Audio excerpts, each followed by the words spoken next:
This is Sam Chaparro, and I'm going to teach you something about this mushroom. Okay, there's a mushroom called Reddening Lepiota, and there are parasol mushrooms, and there's a green spored parasol mushroom, and that one can be toxic, not deadly, but still toxic, the kind that could cause significant levels of gastric upset, vomiting potential, but yet tends not to be anything beyond that. So it's a self-limiting experience.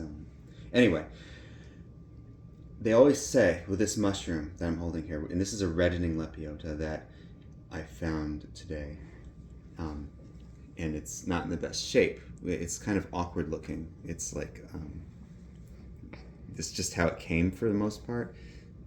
Anyway, I don't have the entire stipe either. That's the stem part. But here's the thing. They say if you get one of these before you eat it, let's say you've identified it completely except one thing, you haven't done a spore print. A spore print is when you put it on a paper or some surface and let the lamellae, which are these gills, as are more commonly called, create a print that looks like the lamellae. And if it's green, then it's the bad one. If it's white, it's the good one, essentially, if you have everything else figured out.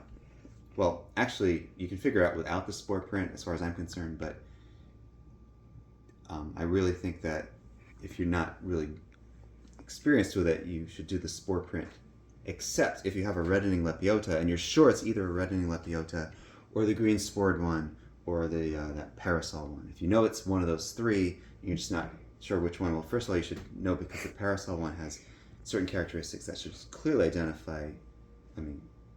clearly distinguish it from this. So let's say you're up between this one and the green spored one, which you again should be able to, there are ways to figure out, but let's just say you have to do the spore print. Well, the green spored one does not redden. It doesn't happen. So you can't have the mushroom redden and say, oh, it could be the green spore one, I better do spore print, because there's no such thing as a green spored print mushroom of this sort that can redden. It doesn't exist. So it makes no sense that all these guides are telling you have to do the green spore print when you're at that level of certainty. So I'm going to show you something about the reddening. Look at this.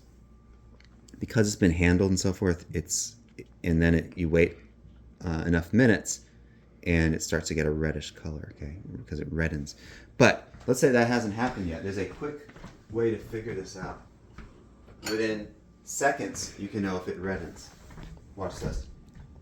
I'm going to take a piece of this,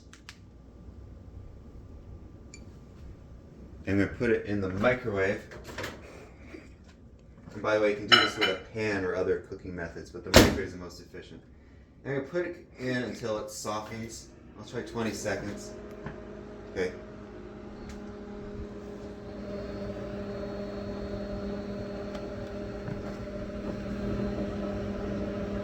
You see the steam coming out. I didn't let it go the whole 20 seconds. I'll let it finish.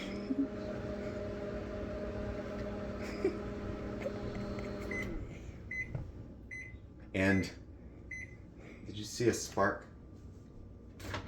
Okay, I don't know if my video person showed the spark. Okay, I managed to burn it a little, but anyway, that's beside the point. It reddened. It reddened within seconds. That's all you do. You put it in. If it reddens, and you know it's a Lepiota and not the tiny ones that could be dangerous or deadly, okay, it's a regular size one, medium size one, then there you go. It's a reddening one. There's nothing more to it. It doesn't have to be so complicated to know between those. So I don't need to do a green spore print. Subscribe.